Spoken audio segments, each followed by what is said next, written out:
Hello and welcome to Master Your Mindset with your host, Isis Foster. This is the place to be for anyone who is on a personal development journey. I will be sharing with you my own mindset hacks and personal past experiences. Please subscribe and share if you enjoy what I'm about to share with you and you've taken value from it. You never know who may need to hear it.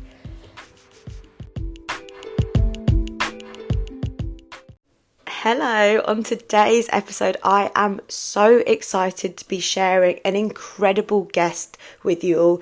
Week after week, we bring on amazing individuals and it's not going to stop there. This week, I am super excited to be sharing with you someone who's a really good friend of mine. She is CEO and the founder of the Breakthrough Society. She went from breakdown to breakthrough, having absolutely nothing, hitting rock bottom, to buying her dream house, a car at 22, and leaving her full-time job at 23 to take her business full-time.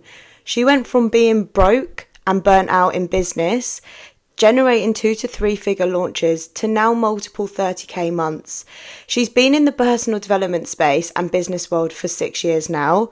She loves to travel and absolutely is obsessed with going on holidays, being in the spa or shopping.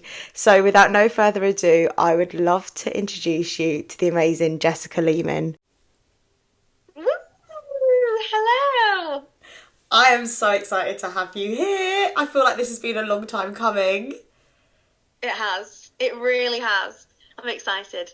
Right, so let's go right back to the beginning because this is going to be all about your journey and everything you've achieved and what you're obviously striving to get to. Like, talk to us. Okay.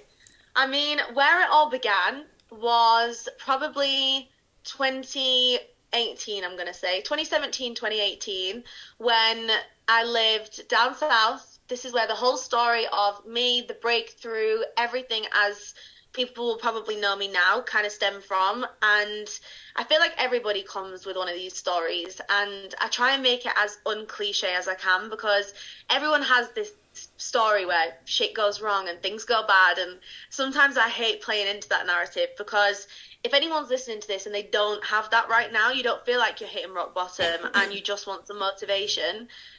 You don't always have to have like the absolute worst of the worst happen, but I definitely feel like for me I hit what was my version of rock bottom, where I was in a lot of debt for such a young age. I was in a lot of debt. I lived away from home. I'd already moved a good 4 times in a year because I was constantly downsizing. I couldn't afford to live where I lived. I was not enjoying my job, and I know people can relate to this, where you feel like you're doing the right thing for everyone else and you play into the safety net and the narrative that is the right thing to do. Go to university, get the good job. And I just had never felt more trapped. I felt trapped where I lived. I lived so far from home. I felt trapped in my job and I felt trapped in relationships as well, which is something that I think I've only really reflected on very, very recently after a few life changes. But I was in abusive, toxic, horrible relationships, and being in debt, feeling trapped, not really having a lot kind of going for you. It was quite a dark place. And the biggest epiphany moment for me, and this is where the breakthrough started, it was all about turning breaking points into breakthroughs, because I really believe that my breaking point did that. I had my car taken off me. It broke driving. It just broke on me. I couldn't brake. I couldn't put the hazards on. I was driving at like 60 miles an hour. I honestly thought, like, this is it. I'm gonna die. Like, yeah, like, this is it, because I couldn't stop the car. I had done something a little bit dodgy to get my car fixed. I'd paid somebody to kind of just help me out a little bit. I didn't really have enough money to fix my car, and I nearly ended up paying for it. And yeah, basically I got my car taken off me, and it was craned out of the car park of my office. Like, it's a huge glass building where I worked, and I remember pulling it into the VIP. Like, all these people had to push my car in just to get it off the road, and I got told by security, like, you can't park here. Like, this is for VIPs. You cannot leave this car here. And I was like, if you can get this car out of this car park, that's fine. Like, be my guest. And at that point, losing my car and watching it get put on the back of it was like a truck, it got craned off. I just thought, like, I really have, like, lost everything now. Like, my freedom has gone, and I was already driving a good 30-40 minute commute because I had to move further and further away because I couldn't afford it. And I thought, like, this is it, like, this, what else could go wrong? And at that moment, I just thought, well, you've got nothing else to lose. Like, you have nothing else to lose now. Like, this is time to really make a difference. And I basically used my time on the bus, which was obviously an even longer commute now, to read. And I read and I listened to podcasts. I read Beach Money. I learned all about the 4-hour work week. And that kind of really helped me dive into the world of network marketing. And from then, everything changed. I dive deep into personal development, which you'll know, like, you're in that world too. It's a never-ending journey that just gets better and better, and you learn more and more, you level up. And I guess fast forward to now, since then, I've been able to move back up north. I quit my job to take my business full-time. I bought my dream home, my dream car. I really had, like, the cliche success story of, like, bought myself the designer things. I did all that kind of stuff, and I feel like I've really bought into that. Like, this is what success means. Like, you've got to now go get the materialistic things and all of that good stuff. And I guess where I'm at now is trying to kind of share the message now that success is what it means to you. And I definitely lived a bit of a, I don't know how to describe it, the cliche story of going from not having a lot to having what you've always ever wanted, but then was sucked into that world for so long. And I feel like right now I'm just really in a place where my only goal is to inspire people to do what they actually want to do for them. Because I think we all get bought into this story now, and TikTok doesn't help, even though, God, I love that platform. Social media doesn't help because you always feel like you should be doing something, or you should be doing things in a certain way. So I'm just really on a journey now, I guess, to just inspire as many people as I can and help people design a life that they actually want, rather than what you think is right, if that makes sense. So it's been a long journey. It's been the cliche journey, and I feel like now I'm seeing myself definitely embarking on a very new one after years in coaching and launching programs and having successful launches and doing all this kind of stuff. I feel like this podcast is coming at a good time to kind of shed a new journey a little bit. So yeah, I'm not sure if I answered that very well. No, you absolutely did. And I think it's incredible as well, because obviously we've been on a bit of a journey together. For those of you that don't know, Jess and I actually met through network marketing. So we met through one company. We then transitioned to another company together. And then we've kind of just rolled out our own coaching journey separately from that. But I think when we first met, I completely agree with you. We did want all those materialistic things. We wanted the house, the car, the bags, the shoes, the accessories, all those things that you think will make you so happy. But when you get them, we both know they don't necessarily make you any happier. What you really want is the freedom. And yes, you need to have money in order to have the freedom that you want for yourself. But when you're young and naive and you're on social media all the time, you think it's all the materialistic things that are going to make you happy. But it's actually quite the contrary. It's the opposite. It's being with your friends, going on holiday, doing the things that you want to do, not the things that you have to do in order to get money. 100%. And I definitely feel like announcement culture is not partly to blame. Nothing is to blame. We all have free will. We all can make our own choices and make our own decisions. But I definitely feel like we live in a society now where, because everybody announces every little win, big win, everybody is announcing constantly. Like, you cannot go on social media without somebody announcing something that is going to get celebrated. And I feel like when you are unsure, and I know we'll dive into this anyway in this episode, but when you are not 100% clear on what it is that you truly want, it's so easy to get sucked into the world of feeling like you should be doing all these things. Like, now having a 9 to 5 is like the most shamed thing in the world, and it makes no sense to me. Like, having a 9 to 5 is okay if you enjoy it and if that's for you. It wasn't for me because my personality just doesn't do well with that kind of atmosphere. But I definitely feel like we live in a world now where the only success is to have your own business. And there's so many dark sides to having your own business. There's so many downsides to it. Like, it's amazing. But I think, again, we live in a world where when you are a little bit confused with what you want to do, unfortunately, within 5 minutes, everybody's already telling you what you should do anyway. And announcement culture has definitely played a role in that. Like, you see it so much now. Just, there's always trends, there's always themes of like UGC is now on the up. I see that on TikTok all the time and on Instagram. Everybody's saying the influencers are going to die out in like the next couple of years. Like, influencers will be no more, and it's all about UGC. And I just feel like there's always something that you should be doing, basically. And that's why knowing what the hell you want to do is so important, because you could buy into one trend and then it changes in the next 2 years, and suddenly trading's not as sexy as it used to be, or Bitcoin's not as big as it used to be. So yeah, I agree. I feel like we've definitely been on our own journey, I think, where we created success in one business and then realized we were actually meant for something bigger. And I know that we both still obviously have our business that we had when we met, but I definitely feel like we both expanded our journey of like who we want to help and how we want to help people. I think the business that we met initially on actually was the stepping stone for what we're doing now. And I think because of network marketing, like, I will never ever say a bad word about network marketing, because it was incredible at the time when we wanted to pursue that.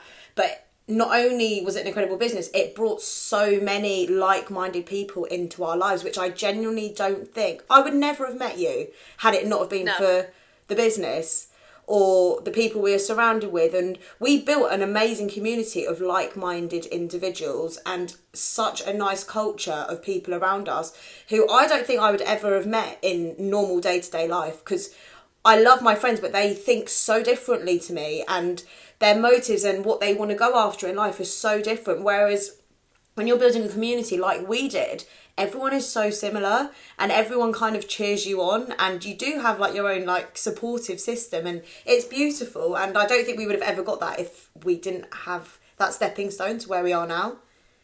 100%. Like, people underestimate the power of community. Like, they really do. I know before this podcast episode we were just speaking about like plans upcoming, and I think about like the people I've been on the most holidays with. I've been on holiday with you. I go on holiday with Lucy all the time. Like, we've travelled most of the world together, and I wouldn't have known her without the business. Grace is my best friend, and we wouldn't have met if it wasn't for the business. Like, it really does connect you with so many people, and it provides you with opportunities as well. Like, we're now in a space completely different to what we were in 3 years ago. Like, we were planning maybe the next like travel event or something, and now it's like, right, we're getting on a podcast together. There's so much more. It's just being around the right people expands your mind completely. It's been a complete learning curve as well, I think, because if someone said to me 3 years ago, Isis, you'll be running your own coaching business and you'll be recording podcasts with incredible guests, I would have been like, no, I'm not. Like, there's no way I could have ever done that. Like, I always say that when I was at school, I was the most embarrassed person. Like, I would get embarrassed over the stupidest thing. Like, if I got asked to read out loud in class, believe me now, my face would go as red as a tomato and I would be like stuttering over every single word. So the thought of like having a podcast would have sent me into like hives. I would have been like absolutely shitting myself. But I think as you grow up and once you realise what it is that you want to do, you just naturally fall into just being able to do it. And obviously it's taken years and years and years. Like 3 years ago, there's no way in hell I could have imagined doing what we're doing right now. But when you've got a bigger vision and you know what you want to do, it makes it so much easier, which is why it's so important to figure that out. And I think a lot of people do feel lost. A lot of people look on social media for clarification or to know what they want to do, or to look at, I don't know, an influencer or a big celebrity and think, oh, I'm going to be like them. And the worst thing you could do is to compare yourself to someone else, because you have no idea of what their behind the scenes looks like. They're literally showing their highlights on Instagram and that's it. 100%. And even the people that show their struggles, like, we have to remember there's an element of perfectionism with the struggle. Like, I don't even know how to describe this, but even like the vulnerable posts that you see, remember that there was still an agenda with that. Like, whether it was to share a specific message, like, we have to take things with a pinch of salt. And yeah, I couldn't agree more. I think it's a dangerous situation to be in when you don't know what you want, which is why I feel like at the moment that is my biggest driver, is to allow people to understand, what do you actually desire? Like, and one of the most powerful questions I ask all my clients, I ask it on every goal setting session. People write their goals and I get them to look at them and I say, if social media didn't exist, right, you were never allowed to post this on social media and nobody knew that you had achieved this, right? You're going to be the only one that knows you've achieved this milestone. Would you still want to achieve it? And people change all the time. People are like, oh, suddenly that 10 grand a month doesn't even feel that great because I can't share it with anyone, or I can't post about it on socials, or it's not going to make me look as successful. And people realize their goals are actually a little bit different, and what they actually desire is very different at the core. But we do live in a world where we take into consideration a lot. I'll never forget, it came up on my memories today that it was 4 years since I bought my house, and I thought, I remember being sat thinking, oh, I can't wait to get the photo. Like, I can't wait to get the photo outside. Like, and this is what social media does to us, and I think it is important not to get wrapped up in it. And I sound so anti-social media. It's my favourite thing in the world. If I look at my screen time, it's social media. But I think it's just a bit of a reminder, like you said, to people that do feel a little bit lost and confused right now, is to not get that kind of magpie syndrome of thinking, right, well, what made her successful? Let me try that. What made her successful? Or what made him successful? I'll try that and see if it works for me, because it has to be right for you. Definitely. And I think when you start to follow a path which isn't sincere and genuine to you, it's never going to work anyway.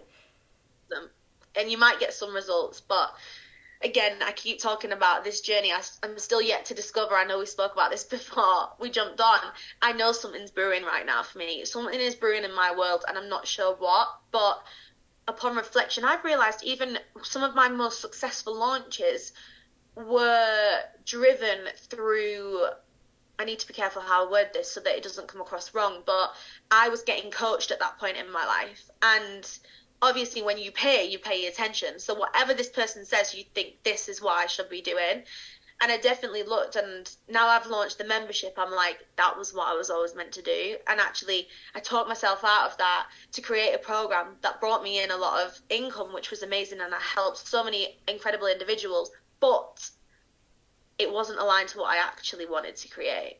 And yeah, I think we all realize sometimes that when you're operating out of alignment, you might still get the money in, you might still be successful. Something deep down though feels like I need to make some tweaks, I need to make some changes.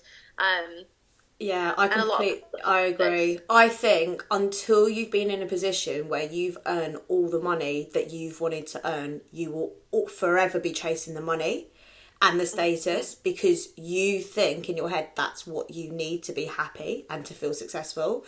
But the moment you get all the money, like you and I both agree, like we've both been in the position where we've had all the money in the world and we've had more than we could have ever wished for. But when you get that, I promise you now, it doesn't make you any happier than before having it. But until you get to that point, you will forever think, because I definitely did. I was like, right, if I have this amount in my salary and make this amount in my business, this is what will make me really happy, and then I can just chill out and I'll be happy when I have that.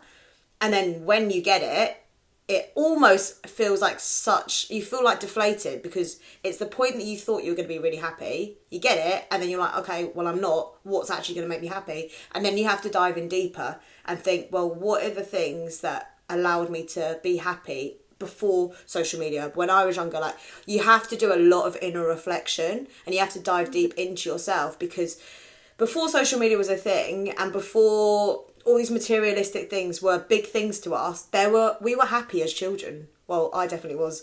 Were you happy as a child? Asked me the Argos catalogue and I was buzzing. Oh my gosh, yeah, do you remember the Argos catalogue? I used to like cut out everything I wanted and stick it on a piece of paper, and that would be like my Christmas wish list. I mean, we were making vision boards from children with the Argos catalogue, weren't we? It is true, and I think, again, I feel like I probably sound like a broken record on this, but maybe this is the reason I need to drive this point to whoever needs this. This is why you have to fall in love with whatever it is that you're doing. You have to feel aligned, because the journey is so much better than the milestone. Like, it is. And if you go through 6 months of absolute pain and torture, just to get a milestone that's going to last 20 minutes of like buzzing. You might pop the Prosecco, say cheers, get the photo. But if you look back and actually you wasted 6 months of your life slogging it out for this one thing that didn't actually make you feel that amazing, what's the point? Like, you have to feel aligned, and the money only makes you realize that you want more anyway, or you want something different. Like, I'm a real believer that with every level there's a new devil, because you're always going to face a new challenge. When you hit the 10k, guess what? You want the 30, you want the 50, you want this. When you get the house, you want a bigger one. We always strive for more, and that's part of sometimes the problem with like constantly wanting more than what you have, because by the time you get that house, you already want a bigger one. By the time you get the Chanel, you already want the Hermes Birkin. By the time you get that, you then want something else. Rolex doesn't seem that big anymore, because now it's about the even bigger one, the more exclusive one. It's just a constant cycle, and you never see the richest person wearing all that stuff and having all that materialistic stuff. You see them in a t-shirt, white t-shirt, blue jeans. You always see it. It is so true, isn't it? All those fancy cars that you see driving around in Mayfair, you look inside and there's no like fancy person. It's like a bald man with a white t-shirt and some jeans on. Do you know what I mean? Maybe like, that's what I do. yeah, just shave your head and drive around. Yeah, just shave my head, get a white t-shirt, and then you've made it, and then you've absolutely made it. No, but I completely agree. I think people's priorities are different as well. There will be people that chase like cars. There'll be people who chase holidays. There'll be people who want to just stack up their bank accounts with hundreds of thousands of pounds. Like, everyone's priorities are different, but the thing that is similar with everyone is that everyone's chasing more of what they've currently got. Yeah. We live in a culture of like instant gratification, and if it doesn't happen now, we push and push and push until it happens. Then it happens, and then we want something else. Yeah, or we realise it was never right in the first place. Like, yeah. This is a problem. And somebody said this to me yesterday, and I honestly, I ended up crying. So random, because we hear this quote all the time, but it really struck a chord with me. And they messaged me saying, direction over speed. And it got me, and I was like, it's so true. Like, I'm in a bit of an energy at the moment where I'm prioritising speed, but I could be going really fast in the wrong direction. So it is really important. And again, this is why you have to get real. And anyone that's listening to this right now, just take a moment after this episode, or pause it now, and just ask yourself and get real with what you actually want in life. Because we do live in a society where if you don't make that decision yourself, someone will tell you. Someone will definitely tell you what you should want. Yeah, and what's the right thing. And this goes, especially just in my life at the moment, the dating world has now opened back up to me. And I said to Grace when she was at mine, I said, I'm actually sick of this whole high value woman trend. Like, I love it and I embrace it to a degree, because I do feel like that kind of person. But now I'm being told that unless a man is doing X, Y, and Z for me, he's not interested. And if they're not doing this, that, and the other, and you're not da-da-da-da-da-da, and if you do this, then you're not high value. And I feel like there's always a trend to tell you, if you don't know, let me tell you what the right thing to do is. Let me tell you what man you should go for. Let me tell you what success looks like and the things that you should and shouldn't be doing. And actually, when I went to the core of it, I was like, going on a date to Nando's is like elite for me. Yeah, now I'm putting myself under pressure to do it at a certain level, because this is what people are telling me I should do. And this is why you have to get real with yourself in every aspect of life, in career, finances, health, well-being. Like, every man and their dog does Pilates nowadays, but how many people actually love it? And how many people just want to be a pink princess Pilates era kind of girl? Like,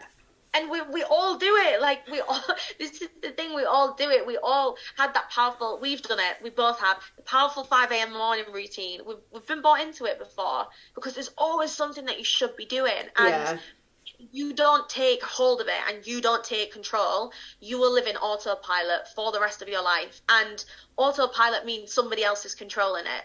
Yeah, when you are in autopilot in any situation, when you've got cruise control, the car's controlling that now, not you.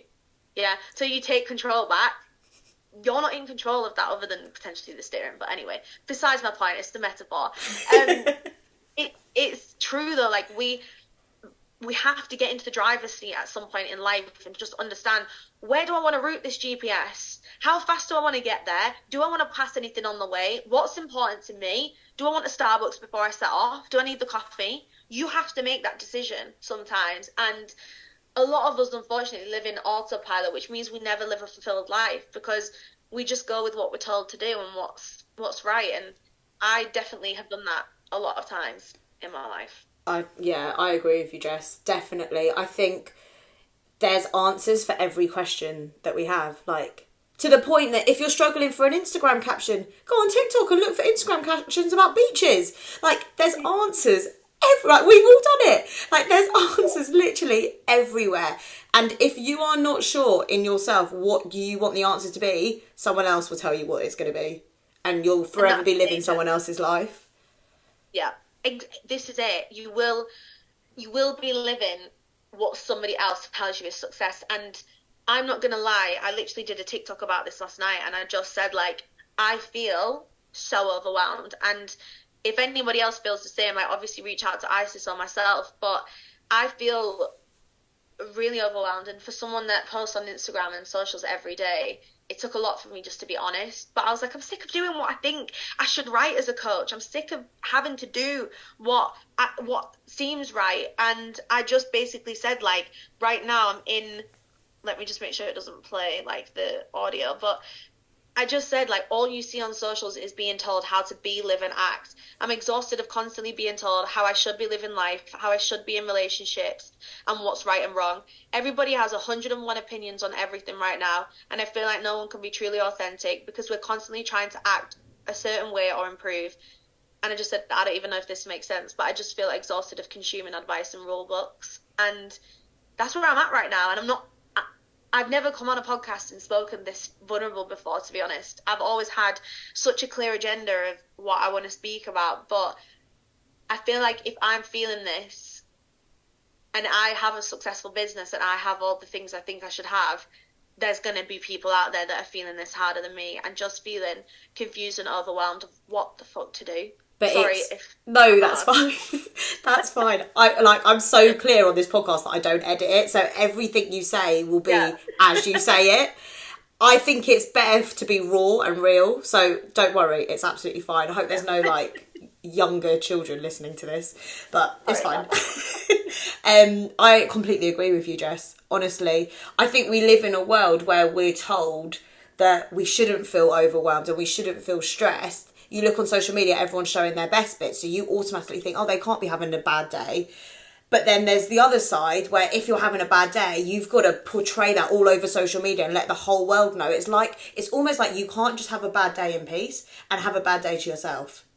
And if you do, you feel like you have to share it. Like yesterday, like, I'm on cycle right now, so like, you know when like you feel like your stomach's so heavy and you just feel drained. And yesterday, literally, best believe, I went into Tesco's, straight to the reduced section. There was a massive risotto there for two. Came home, ate the whole thing, had sunflowers, which I'd bought, poured myself a drink, and I was like, I'm going to share this on social media. And then I was like, actually, no, I'm not. I'm going to put my phone in the other room. Didn't post anything on Instagram. And genuinely today, I feel 10 times better. I feel like, you'll probably feel like this too. When you've got like a bit of a following and you're coaching people, you feel a pressure to show up in a certain way. And when you don't, it's almost like, well, why would this person invest in me as a coach if I'm not constantly happy? Whereas what I have realised over the past couple of years is people will admire you so much more if you're just so real. And whenever you do post on Instagram, make sure it is legit. Like, I could have easily posted last night about how shit my day was, but then what am I doing that for? Am I doing it for sympathy? Am I doing it for people to be like, oh my God, I hope you feel better? Like, I didn't want any of that. So I was like, I'm not going to post anything. I'm just going to take a break and just watch Netflix. And I think, do you ever feel like this as well, Jess? Like, when we were like going hard in network marketing, we were told that you can't sit and watch Netflix for hours and hours. It's a waste of your time. Whereas now I'm like, I absolutely can, because it makes me feel good. Yeah. And this is where the toxic culture of everything comes in. Like, there's an element to everything. And even like you said yesterday, when you felt rubbish and then you went and did all that, And then you're like, obviously people value like being real and raw. Sometimes though, people don't know what is real to them. Like for me, I got to a stage where I was questioning what I was doing things for. Like, for example, I started buying myself flowers recently. I was like, right, am I doing this for me? Or am I doing this because everyone tells you to go and get flowers for yourself? And this is the thing, and this is why you have to get real with what real means to you and what real, raw, and authentic means to you. Because we do live in a society, and guys, I am not even going to shy away from the fact that some of my morning routine has been completely shaped by what everyone else tells me what to do. And my head just feels like it's going to explode at some point, because I'm like, unfortunately now, no one really knows what is real. Like, people might be sharing their most real, raw, authentic, vulnerable journey, and actually it's still polished. It's still not still actually edited. Yeah, and this is the thing, like, I agree with you as well. From a coaching perspective, I have really struggled with that sometimes, of like, well, I can't show up like this because people are looking for me to be the answer, or I can't say that this part of my life is now not going well, or that this is happening, or I've made bad decisions. And again, you have to remember that we're all human beings. And you were saying something earlier, and I can't remember what. It was about having a bad day. This is something else as well, and God, I feel like I'm just diving in. My brain is literally just speaking. I'm not even conscious of what's coming out right now. No, this is good. This is real. Just keep talking. Yeah. But one thing that it rubs me up the wrong way is us as humans now can't even have nerves without being told we have imposter syndrome. We can't have a bad day without feeling like we must need to recharge because of this, or this must be happening because of this. And I feel like we have a diagnosis for everything. Yeah, I agree with you. Like, imposter syndrome makes it sound like a massive, big, scary thing. Sometimes you are just nervous. Sometimes your nervous system processes adrenaline rather than excitement. It processes it as nerves. And yet we now have this whole theory of, well, you must be suffering with imposter syndrome. So let's dive into that. And it's like, I feel like sometimes it's a help and a hindrance, and it depends what mood you're in and what you need. But there's a constant reason and something for everything, to the point where you can't just live authentically and intuitively, because you just, yeah, hopefully that makes sense. I just feel like there's constantly boxes for everything. Well, you must be feeling like that because Mercury's in retrograde. You must be feeling like that because there's a new moon. You must be feeling like that. Oh God, don't get me started on new moons and stuff.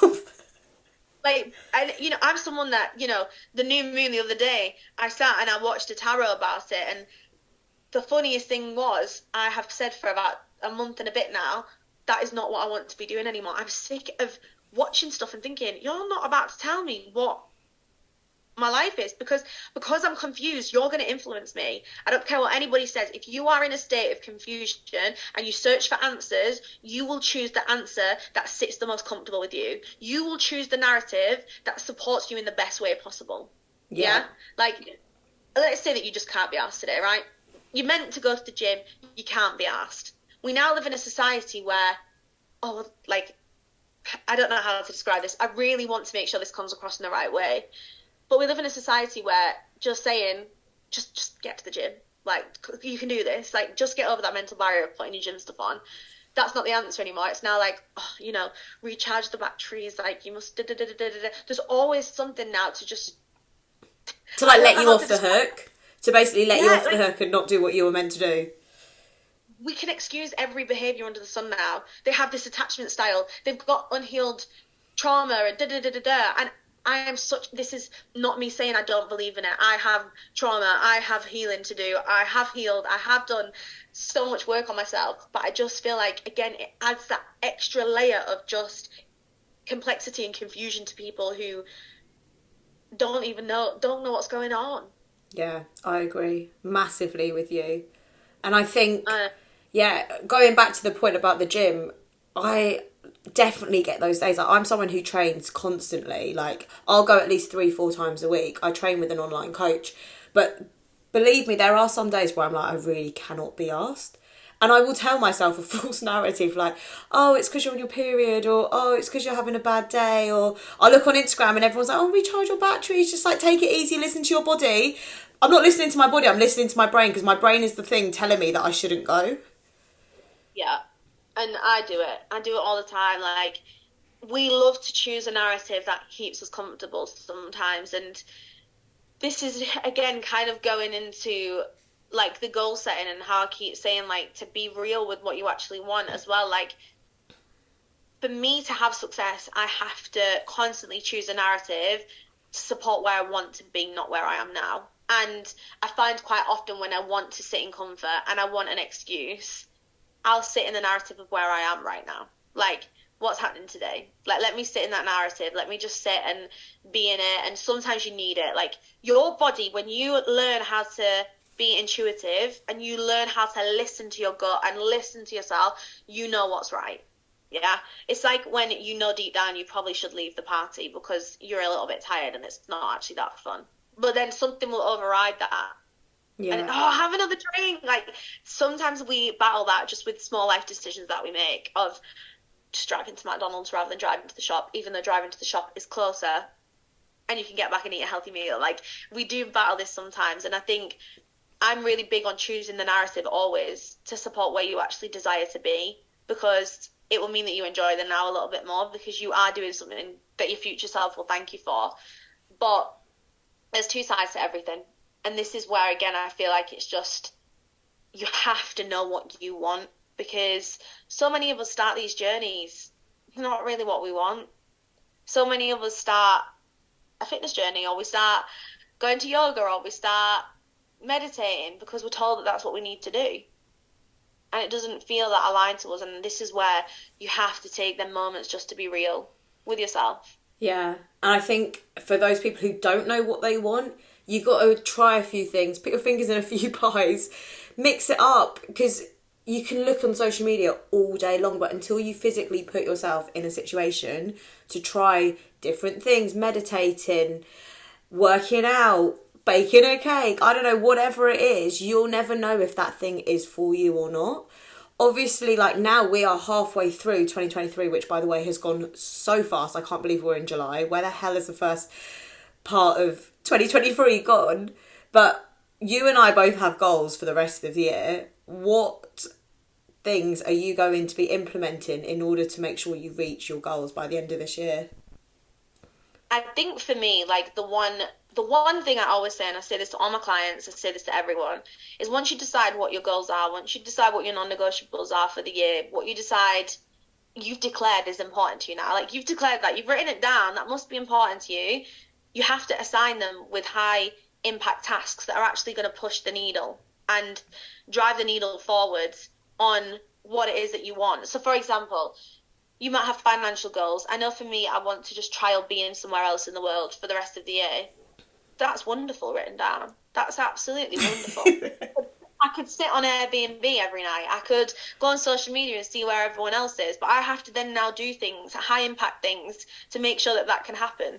I need to work out where I want to be, how long for, where am I going to stay, what am I going to do, how am I going to get there, what's going to happen with this house. Like, you have to assign things with tasks. If you want to feel the fittest and healthiest that you've ever felt, what are the high impact tasks you're going to associate with that? And I think for me, that is there's a two-prong approach to me achieving my goals, to be honest. Number one is making sure it actually aligns. Yeah? Too many of us set goals that we don't really want anyway. That's why we never even push to achieve them, because the drive isn't there.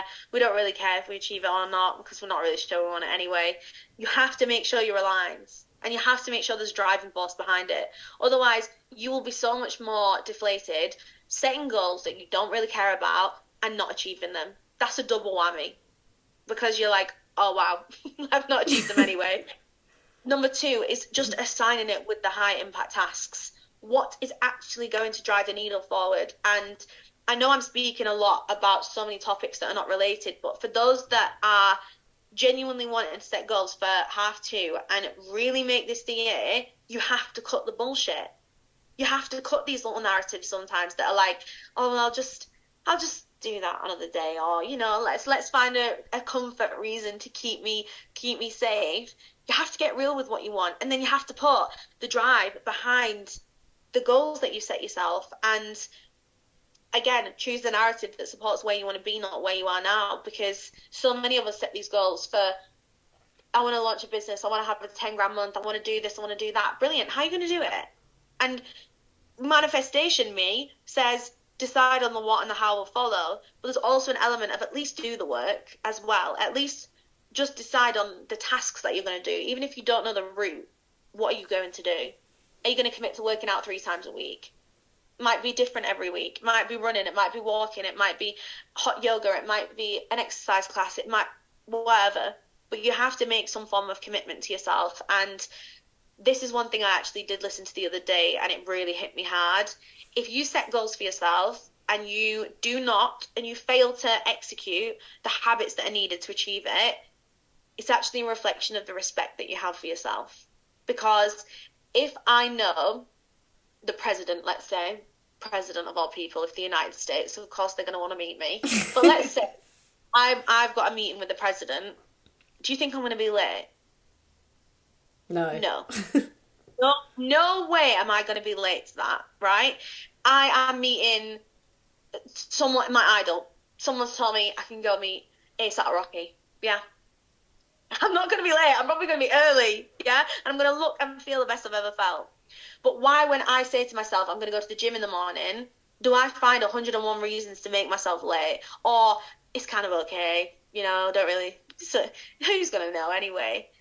We have to have that same level of respect for ourselves when we tell ourselves that we want something, because we're not always going to have someone shouting down our throat. Achieving success in business for me is tough. And I'm lucky that I have supportive friends. And, I did have a supportive partner for a while that they were not going to catch me slip. They were not allowing anything to get in the way of me and my bag.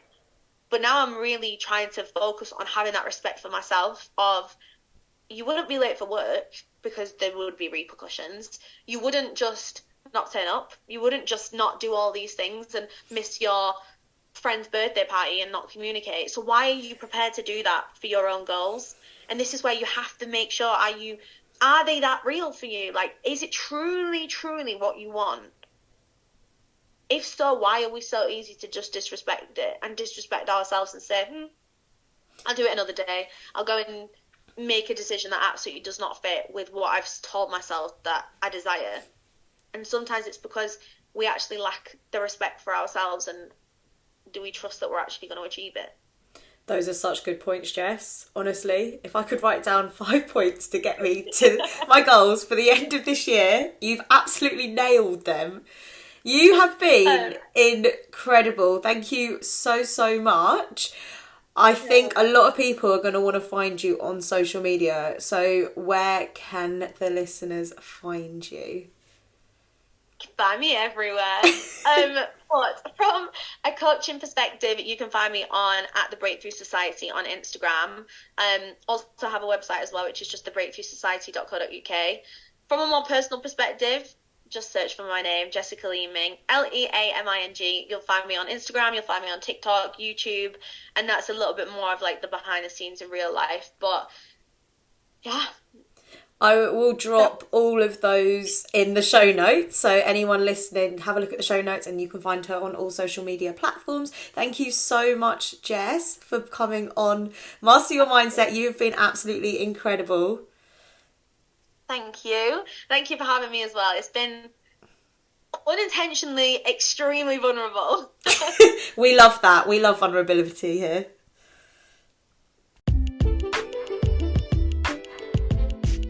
Thank you all so much for tuning in to Master Your Mindset with your host, me, Isis Foster. If you have enjoyed what I have shared with you today, I would really appreciate it if you could share it on your social media platforms and tag me at Isis Foster 1. My goal with creating this podcast is to reach as many people as possible and help them get to wherever they want to be. So if you're in that position of being able to share this, it would be very much appreciated. Can't wait for you to tune in to the next podcast episode. Have an amazing week.